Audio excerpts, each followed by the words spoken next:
Energy Engineering of Arizona State University, United States. He received his master's and PhD degrees in electrical engineering from Bradley Department of Electrical and Computer Engineering at Virginia Tech. He received his degree in electrical and electronics engineering from BITS Mesra, Ranchi. He has also served as a using wide area measurements. He has published more than 21 journals and 33 conference papers and several books and book chapters. I take privilege on behalf of Power and Energy Group NIT Calicut. We welcome you, sir. Over to you, Thank sir. you. So welcome you, sir. Thank you. Okay, sir.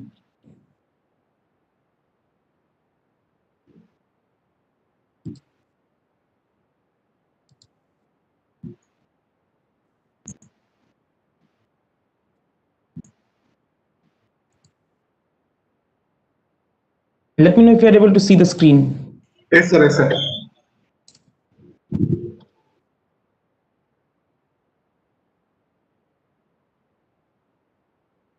And once you let me know, and then I'll start. Okay, sir. You can start now, sir. Shall I start? Okay, sir. All right.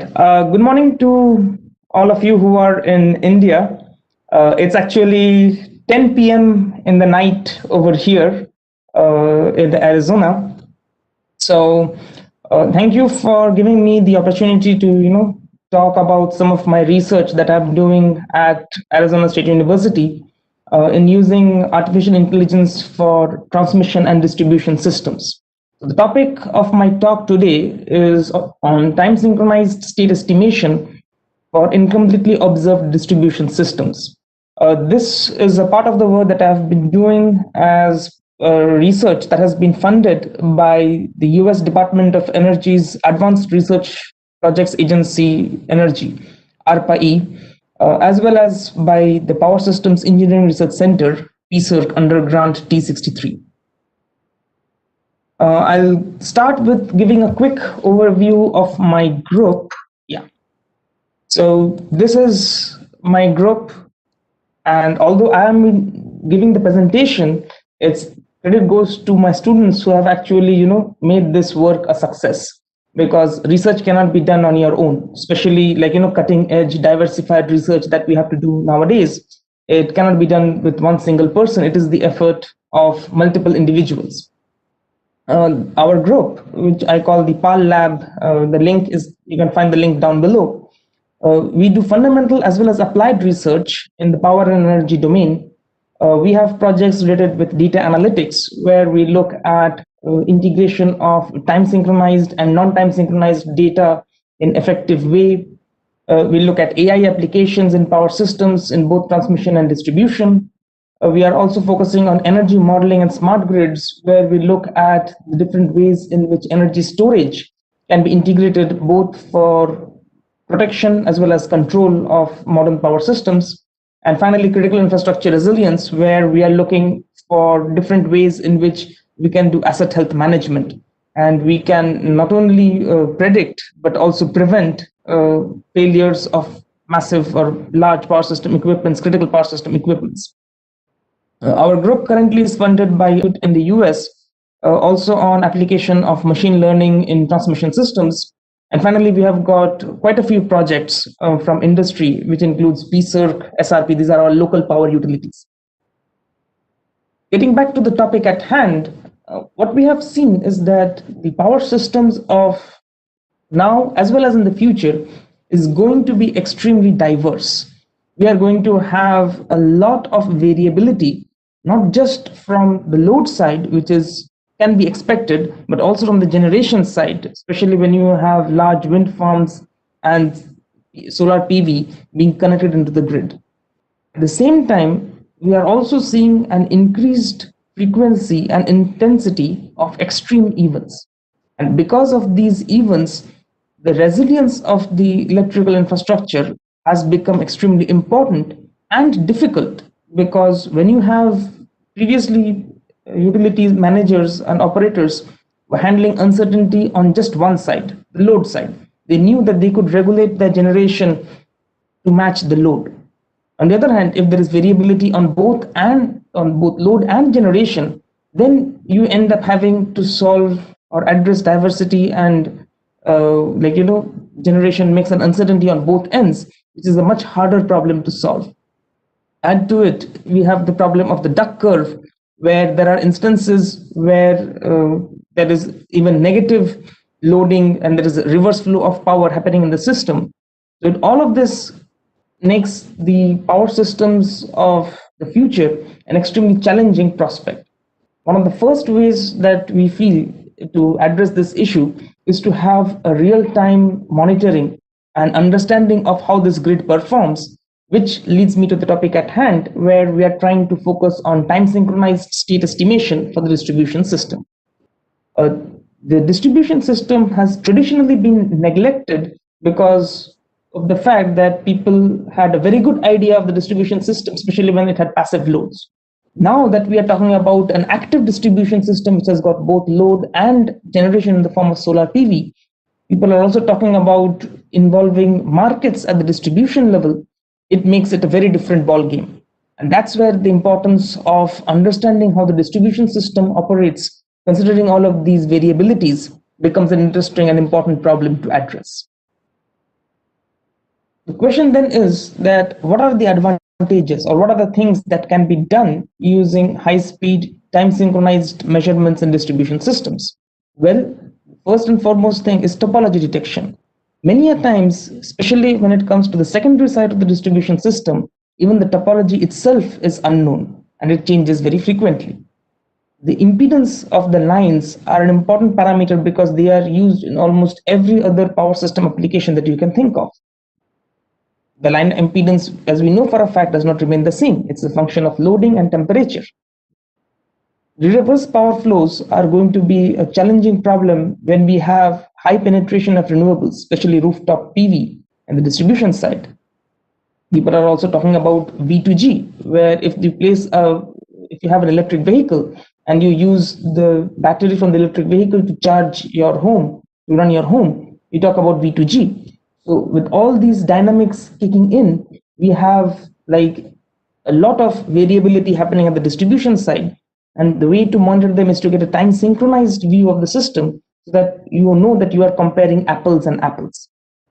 Data synchronization across different areas. A utility has to manage different distribution networks at the same time, different feeders. How do you ensure that when one particular feeder has a lot of renewable penetration, then that particular feeder, how does it behave differently from another feeder at the same time, which may not have a very high penetration of renewables? Fault location has been a traditional problem for distribution systems, and time-synchronized measurements has been effective in identifying where exactly the fault has happened on the feeder.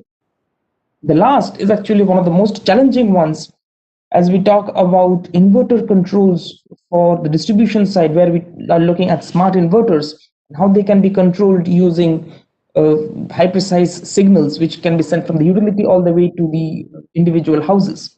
And in order to do high precision control, it's extremely important to know what is the current state of the system, which eventually leads me to the question of doing time synchronized high speed state estimation. This slide is actually a misnomer because on one side, I say that we have enormous measurements in the distribution system. We have SCADA data, which is found at this feeder head, which can be a medium voltage substation or even a sub-transmission level. You have smart meters at almost every other house. US has, I don't remember the exact figures at the top of my head, but close to 100 million smart meters already integrated in the distribution system. We have talked about PMUs are already in place in the transmission system. We are also talking about micro PMUs designed by University of California, Berkeley as a part of an ARPA funded project. DPMUs are built in China. They have also been placed in the distribution system. They have started to be placed in the distribution system. Their penetration has not increased as much.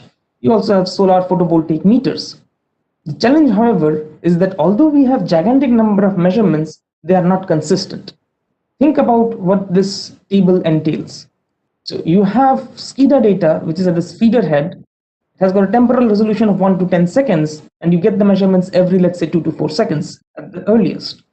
Smart meters, on the other hand, their accuracy is low, they are slow, they're 15 to hourly, they send the data after maybe a day or so, but they are extremely dense because they are found everywhere in the distribution system.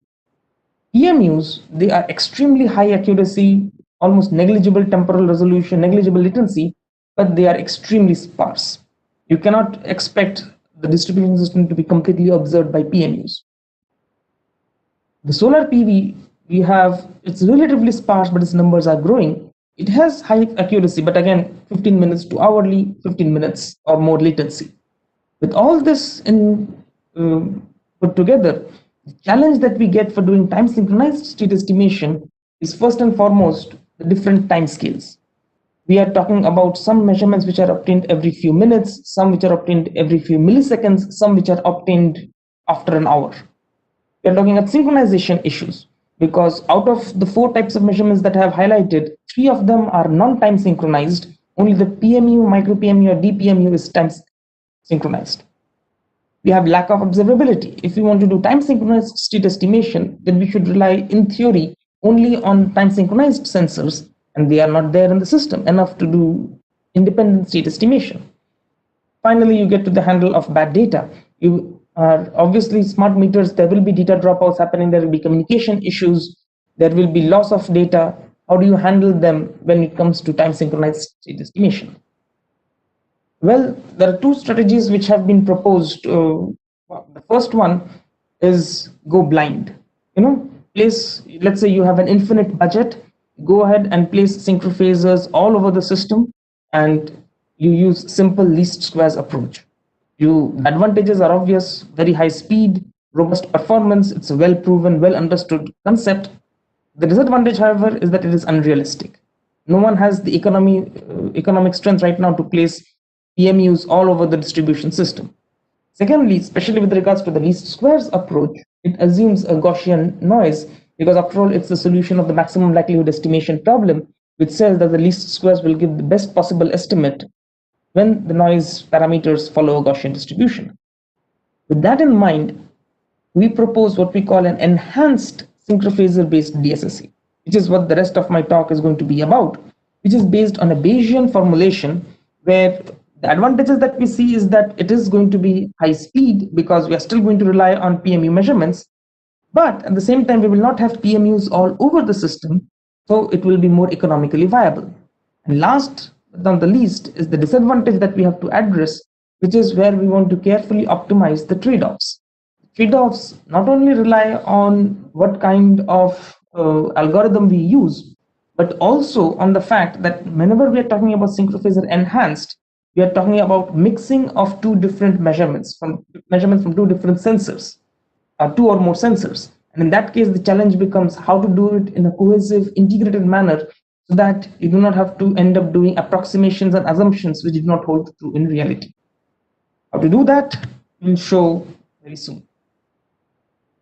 Least squares approach. Let me give you a quick overview for those of you who are not that familiar with the Bayesian approach. The least squares approach, which I believe most of you, if not all of you, are familiar with, minimizes what we call the modeling error. This is what we see in the red box, where we have an H which represents the model of the system, and we try to minimize Z minus HX. And L2 norm is what least squares does. You can have L1 norm, LP norm, and so on. When it comes to the minimum mean square error for the Bayesian estimation, we define it as minimizing the expectation of X minus X hat of Z, where X hat of Z is optimal value is given by expectation of X given Z. As you can see from the blue box itself, that the Bayesian state estimator, it directly minimizes the estimation error. And the beauty of this formulation is that H is not involved directly in this formulation. And that's why this type of formulation can be done irrespective of the knowledge of the model of the system, which is how we are able to circumvent the need for observability. However, it's not all good news. The challenge with regards to the Bayesian approach also is that the computation of the conditional mean, expectation of X given Z, can be exceedingly complex.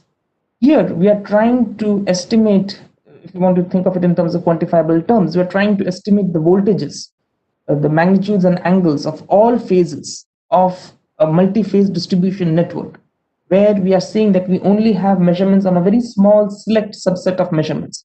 So the underlying joint distribution between the states x and the measurement z, which is where x is large and z is extremely small, is unknown. It may even be impossible to analytically specify, making the direct computation of x star hat intractable for all practical purposes.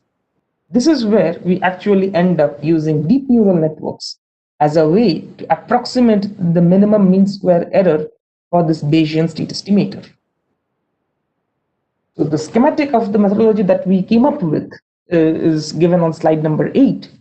It talks about learning the probability density functions from non-time synchronized data, which can be from SCADA data, from smart meter data, from solar PV meters, and so on. This is all in the offline stage, mind you. Once we have known of the distributions from historical data, we do Monte Carlo sampling and we generate training samples for our neural network, which is based on this, where the model of the system is being used. So the model of the system is used only in the historical training of the data, which is done in the generate training sample block. Once we have generated the data, we generate X and Z, where X are the measurements, X are the states, and Z are the measurements, which we use then to train our deep neural network. In the online implementation stage, once the neural network has already been trained, we just feed in the measurements from a small subset of PMUs or micro PMUs, DPMUs, and so on. And then we are able to get time synchronized state estimates of all the states, which includes the phases and the angles of all the phases of a multi-phase distribution system in real time. To highlight the key features, we have non-time synchronized data, which is used to generate the sample data to train the deep neural network. This is done offline. We can do it at our leisure. There is no time limit as such. We do not have to even do it every day. We can do it once every 2-3 days, once a week. That's fine. It depends on how well you know your system and how well your system evolves over time. We now have the time synchronized measurements being available and used in the training and the testing stage, which is in the online operation. And by creating this decoupling between the testing stage and the training stage, what we have ensured is that the dense measurements, which were from the smart meters and so on, are only used in the offline data for learning the distributions, whereas in the online stage, where the actual implementation happens and we get the actual states, they are not involved. So we have solved two birds with one stone. Number one, we do not need complete observability by EMUs, because in the training stage, we are using the observability from the other devices which are already in the system. Second, we have also avoided circumvent the need for directly combining synchrophasor measurements, synchronized measurements with non-synchronized measurements, because only non-synchronized measurements are used in the offline training, whereas synchronized measurements are used in the online implementation. So that's how we have been able to address the challenges that we had outlined a few slides back. Another assumption that we have recently actually found to be untrue is the characteristic of the noise in synchrophasor measurements. Traditionally, it was always assumed to be Gaussian because, after all, Gaussian is the easiest distribution to handle. But it has recently been observed by some of our colleagues in IIT Delhi, Professor Nilanjan Sen Roy and his student, that the errors in the PMUs can actually be modeled as a multi-component GMM, Gaussian mixture model, because of the instrumentation channel errors that are added onto the PMU measurements, especially the CTs and the PTs, control cables, burdens, etc. Now, although they did this analysis for PMUs, even at the distribution system level, we will still have instrumentation side, we will still have instrument transformers, burdens, and so on. So because of that, the discovery that they made that a multi-component GMM, or at least a non-Gaussian distribution, better represents PMU measurements, or the errors in PMU measurements, holds true. So that again brings the question, the accuracy of the least squares based state estimator. And to summarize our discussions, so this is how we compare the classical least squares with the deep neural network approach. First one, classical least squares needs complete observability by one type of sensor, or in this time synchronized state estimation, for its online operation. For the DNN framework that we have proposed, observability is not needed for online operation. For the classical least squares estimator, the computation online is slower because after all we have to invert the Jacobian, the measurement Jacobian. Once the neural network has been trained, the online computation is extremely fast. The classical least squares approach is susceptible to non-Gaussian noise in the measurements because it's not designed to give the best answer possible when the measurement noise are non-Gaussian. In the deep neural network case, since the neural network essentially learns the distribution of the errors or distribution of the input output, it maps basically the relation between the distribution of the inputs and the outputs. As long as we know the kind of distribution the errors may have, we can actually model it inside our neural network, which will make our neural network relatively immune to measurement noise characteristics. Synchronizing of inputs from different sensors is a statistical challenge for the least squares approach because of the time synchronized and the non-time synchronized nature of the measurements. This problem has been circumvented for the neural network state estimator by decoupling the offline training stage with the online implementation. Accuracy in case of least squares is a function of observability. If you lose observability, your accuracy may go down. On the other hand, in case of a deep neural network, accuracy is a function of training. It depends on how well you train, how often you train, how big is your training data set, and that's how you can improve your accuracy. Although there are limits as well, but at least to some extent, we can see that accuracy is a function of training, not observability. However, not everything is good for deep neural networks as well. When it comes to parameter tuning, it's extremely difficult to do parameter tuning for a deep neural network. It requires a lot of power system knowledge as well as knowledge of AI, whereas on the other hand, the least squares approach is fairly well known, well understood, well explored. So last but not the least, we talk about the characteristics of the distribution system as well as the deep neural network that we considered. As I have been saying, we want to make our study as realistic as possible. In this regard, we have considered single, double, three-phase, unbalanced Y-delta loads, constant impedance, current, and power models, voltage regulators, transformers, single-phase, double-phase, and three-phase laterals. For our testing system, which we wanted to investigate, we actually used the IEEE 34-node distribution feeder, which is publicly available, which has all of these attributes. As far as our neural network goes, we have been fairly standard so far. We are using 5 hidden layers of 400 neurons per layer, ReLU activation function, linear for the hidden layers and linear for the output layer. Our optimizer is Adam. We use the empirical mean square error loss function, and we have 8,000 data for training, 2,000 for testing, 2,000 for validation, and 2,500 for testing. So what did we come up with when we did this? Well, to start off, we actually compared the results for linear state estimation with the proposed DNN-based DSSE. For the linear state estimation formulation, first of all, we found out that we needed 26 synchrophasor units in this 34-node system. Imagine, just 34 nodes, if you want to account all the attributes of the distribution system, which includes the fact that there are regulators, transformers, load type changers, and so on, and even distributed loads along the length of the feeder, observability becomes extremely poor. We find that 26 synchrophasor units were required to completely observe this 34-node network. And the results that we show are on the first row of this particular table. For Gaussian noise, obviously, in the measurements, because least squares gives best result when the measurement noise is Gaussian. We find that with just 2 synchrophasor units for this particular system, 34-node system, our DNN-based DSSE is able to give equal or in some cases even better results than the least square state estimator. Next, in order to show the robustness of the neural network state estimator, we actually changed our error model from Gaussian to non-Gaussian. As we can see that even with just 2 synchrophasor units, the performance is relatively immune to the kind of error model that we have in the PMU measurements or in the synchrophasor measurements. Finally, we actually wanted to demonstrate the scalability of this approach. So we tested up the 240-node US Midwest distribution system. There are 2 reasons why we actually selected the system. Number one, it's publicly available, and you can access it using this information which is given on reference number 8. More importantly, it also has data of 1 year worth of hourly smart meter data. This is extremely important because if you remember what we had said in our formulation is that we are learning our distributions from historical data. So we did not make any assumption regarding the data that was there in our models for the smart meters. So the smart meter, we actually used kernel density estimation for the smart meter data. And what we found out is that this methodology works just as fine irrespective of the distribution the smart meter measurements can have.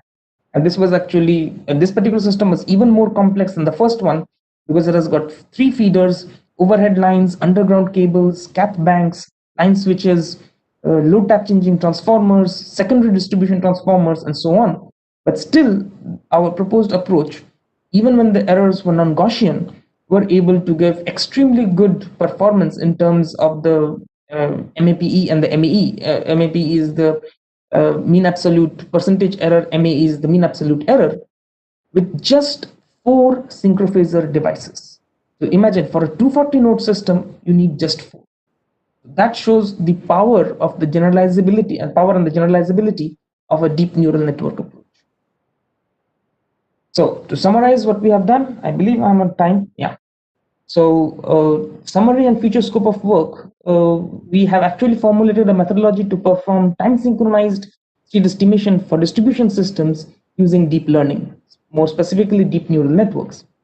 We have identified more realistic noise characteristics of synchrophasor data, as well as also considered the realistic attributes of the distribution system, which includes 3-phase, single-phase, laterals, distributed loads, zip loads, transformers, capacitors, and so on.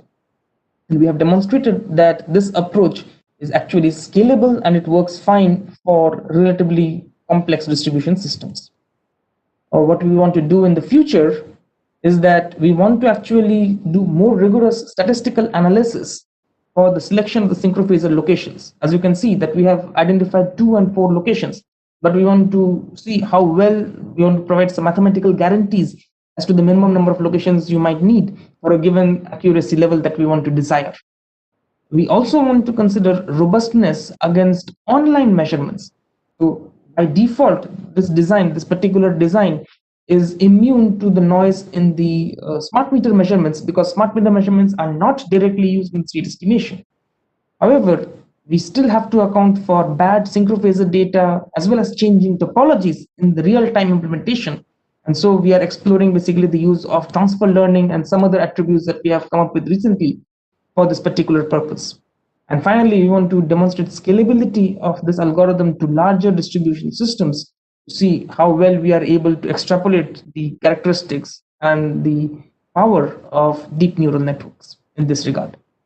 That's more or less what I had. I'm open to questions that you may have. Audience, participants, any questions or any queries?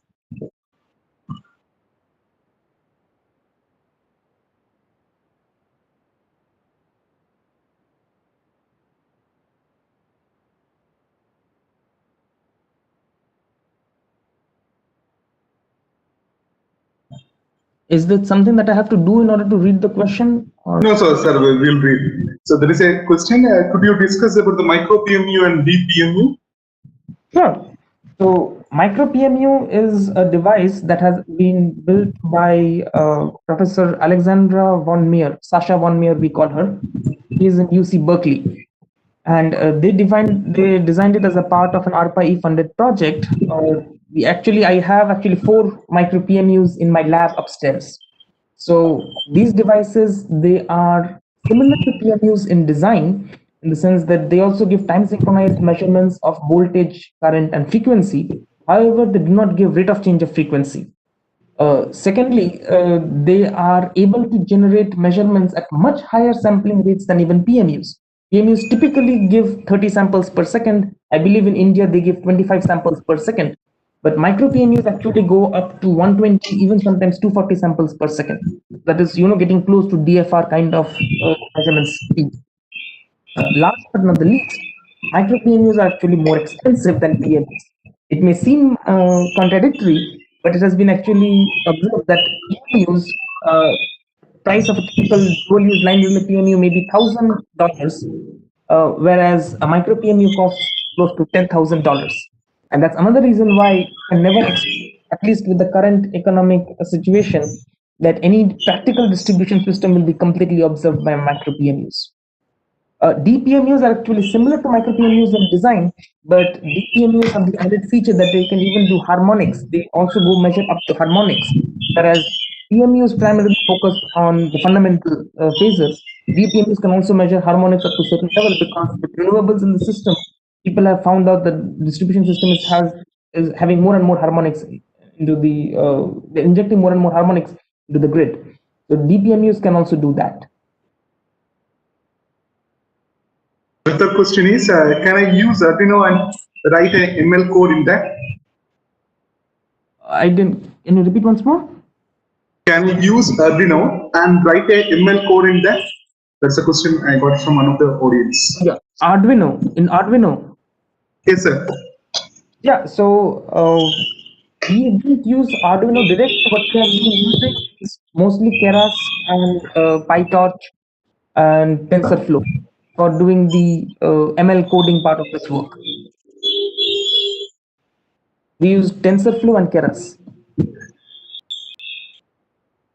Because in our case we did not have any hardware implementation. We were so okay. One thing here is that the Bayesian approach, if I were to summarize it in one statement, is that we want to get the best estimate possible with the existing hardware that you have. So one of the specific things that we wanted to do was not tamper with the hardware that is currently in the system. Whatever smart meters are there, whatever PMUs, micro PMUs, DPMUs are there, what is the best thing that you can do with the existing infrastructure that you have? That was the goal of this measurement and goal of this project. And we were focusing primarily on the data that we get out of these devices rather than building a device of our own. So we were doing most of our computations on HPC machines and clusters rather than on actually hardware in Arduino or Raspberry Pi and so on. Okay, sir. Another question is, please give some research topics in this area.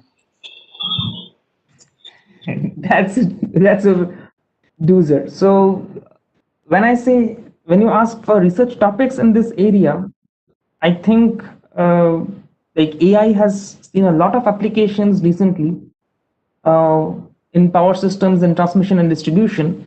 I would suggest, so in terms of artificial intelligence applications in power systems, there are some areas which have relatively not been that much of interest.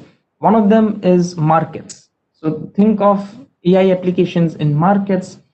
You can think of AI applications in asset health monitoring, because those are some of the areas where you can actually make relatively new contributions which can actually translate and benefit industry or people who are working out there. So when I mean by, so let me give an example of asset health. Like if using AI techniques, if you are able to predict when an asset is going to fail, then the utility or any agency can actually, and if you're able to do it reliably and with time and effort and with provable guarantees, then the utility, you'll be actually saving the utility lakhs of rupees, because then before the asset actually fails, they can actually do a planned shutdown and take it out of the system. So those are some of the ways in which you can use data. Although I call it an AI, I think a better word will be data analytics. That's where data analytics can play a big role.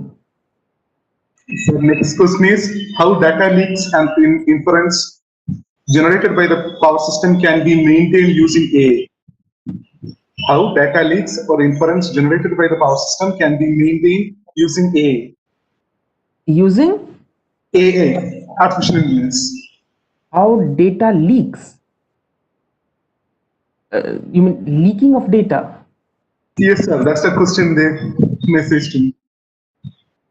Leaking of data. Or inference. Otherwise, he has mentioned inference. Maybe not inference. I think by mistake it's interference. Maybe. Are you talking about false data injection? Yes, I guess. Okay, so false data. Yes, actually, my colleague Lita Shankar, who is also a professor at ASU, as a matter of fact, she's leading the NSF proposal that we talked about. In that, we are actually looking at AI applications for cybersecurity and AI applications, even for simple applications like line parameter estimation. So yes, as far as interference of data is concerned, what we have shown is that the simple bad data detectors, like for instance the chi-square tests, are not enough to detect or even prevent intelligent cyber attacks or intelligent false data injection attacks. So we need to look at more intelligent ways of handling, this kind of measurements or this kind of tactics.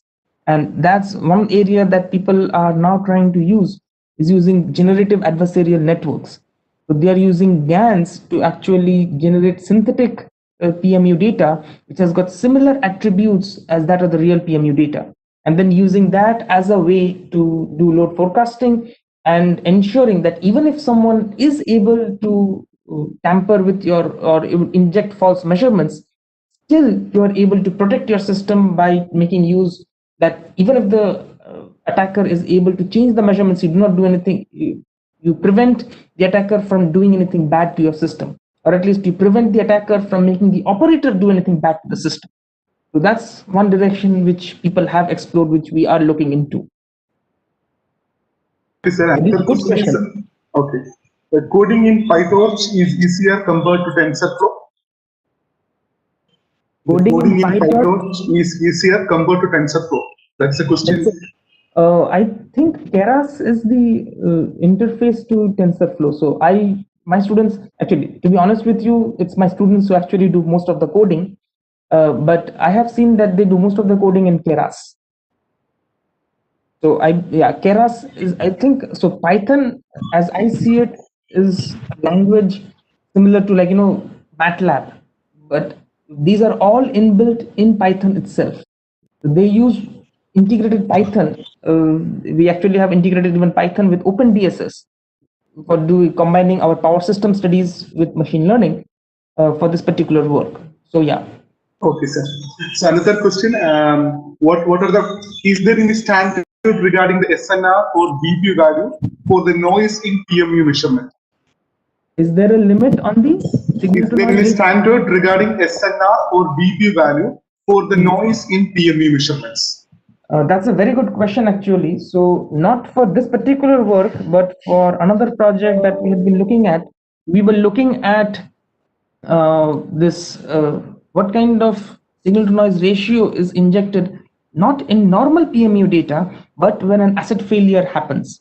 And if you can send me your email, whoever asked, I can actually send you. Actually, he's one of our research scholar. He's working on bad data detection in PMU and estimation. Okay, very good. Okay. So, and this particular work that we had done, actually, this was one of the works that helped me win the 2018 Young Critics Award. So, in that particular paper, what we showed is that if there is some kind of anomaly present in the PMU measurements, and if you are able to identify the source of that anomaly, then you will be able to actually predict equipment transformer failure or transformer failure. So, with that in mind, what we found out is that there is an ambient noise in the signal, and that ambient noise actually varies from system to system. If your PMU in feeder A, or maybe system A, let's say the entire system is split into 4 regions, A, B, C, D, the ambient noise in system A will be different from ambient noise in system B. So depending on that ambient noise of the system, the noise in the PMUs might also be different. Similarly, even inside a particular system, the ambient noise in one particular substation might be different from another. Just by looking at the raw ambient noise, you'll not be able to do much. On the other hand, if you are able to look at the rate of change of that noise, or how is it evolving over time, then you can do some kind of supervised and unsupervised learning. Maybe even do one component SVM, for instance, to differentiate between normal data and anomalous data. And then anomalous data can be bad data or false data injection and so on. Okay, sir. So he's asking whether he can contact you personally through mail or. Yeah, so my email is there on the slide. The first. Okay, sir. No, I will give that. Anyway, he's doing PhD here itself. Okay, sir. Another question. What are the benefits of deep neural networks over dimensionality reduction unsupervised techniques like PCA when applied to the power system in real time? What are the benefits of deep neural networks over dimensionality reduction unsupervised techniques like PCA when compared to the power systems in the real time? In real time, okay. So let's think of it this way. So PCA has been used, for instance, event identification. I know there's a paper by Professor Lashe and P.R. Kumar from Texas A&M where they did this work on identifying events from PMU data using PCA, and then they eventually followed it up with robust PCA. So the difference that I see, or so I would not call it an advantage, disadvantage. It's just like there are two different ways of looking at it. When it comes to an unsupervised learning technique like PCA essentially is doing blind source separation. So for the student who asked, or the person who asked, PCA and even independent component analysis, they are all basically blind source separation techniques. So when it comes to blind source separation, there is no ground truth that you are aware of. And so whatever answer you get, you have to basically say that, okay, this is the best possible answer that we could get, or this is an answer that you got. So in real time, it does make sense that when it comes to mission critical applications, where power system is one of them, where if you take a wrong decision, then it might cause a blackout, or it might cause some kind of economic loss. That's where people try to rely more on providing theoretical guarantees and supervised learning. And that's one of the reasons why classical decision techniques like decision trees, for instance, was very popular in power systems, because people could make sense of what's going on. With regards to the deep neural networks also, there have been some work which has been recently done by Professor Spiros in Europe, where he has tried to come up with provable guarantees for deep neural network performance. But to the best of my knowledge, I do not believe there is a guarantee as such that blind source separation techniques can provide. Yes, they can do unsupervised learning, yes, but at the same time, the guarantee of their performance is always a question. On the other hand, with deep neural networks, especially the generalizability of the deep neural networks, combine it with the fact that you can provide some theoretical guarantee to its performance, makes it a viable option. Okay, sir. Sir, a few more questions are there. It's okay to continue with this? Sure. Okay, sir. So what about choosing AI applications in distribution network reconfiguration as a research topic? What about choosing AI applications in distribution network reconfiguration as a research topic? Topology configuration is so it's actually one of our current headaches for this particular work. Me and my students, we are trying to handle topology reconfiguration, and we are trying to actually extend this work further. If we can do simultaneous state and topology estimation, that's some of the ways in which we are trying to build on this work further. But yeah, if you can definitely figure out a way to do it, please let us know. I would say that.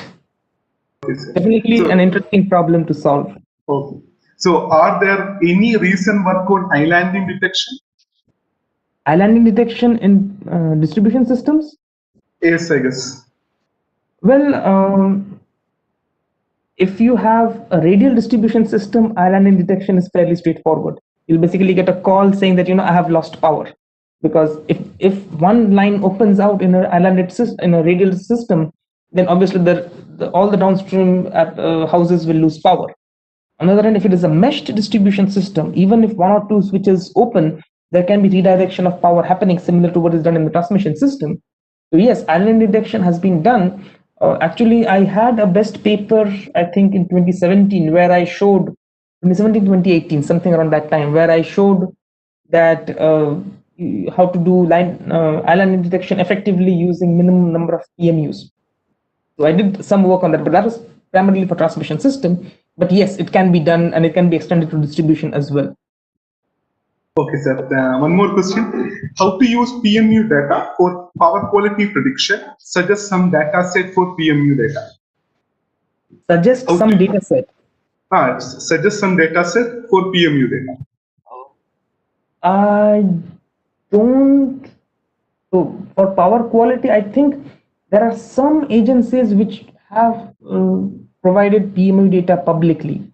Look up ISO New England, I think, has some amount, I think 3 or 4 event data with PMUs in their system. I believe it is, you have to actually look it up online. That will be my, simple, straightforward answer. Okay, Because sir. I know for a fact that there are some 3 or 4, I don't remember the website at the top of my head, but if you look at publicly available PMU data in Google, I think you should be able to find out something. Okay, sir. The final question, one more. Okay, sir.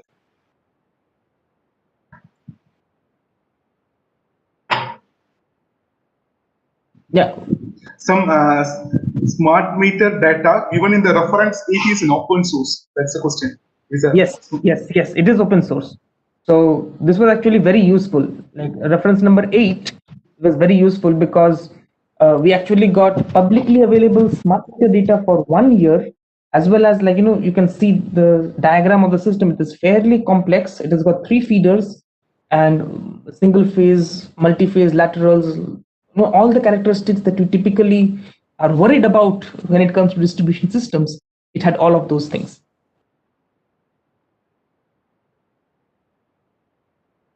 Any other questions?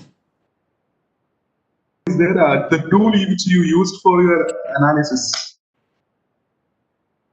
The tool which I used, so Keras, TensorFlow, and Python, and OpenDSS. OpenDSS was for MATLAB. OpenDSS was for the distribution system, whereas TensorFlow and Keras were used for doing the AI side of things, the deep neural network. Okay, sir. Thank And you. actually, so for those of you who are asking me more questions about the formulation, the techniques that we used, and so on, I would recommend reading reference number, let's see, 7. This is a paper that we have just recently submitted. It's already there in archive. So on slide number 10, it has all the information that you're looking for, like, what software was used, what was the, configuration of the computer, things like that. So that particular paper has all of this material.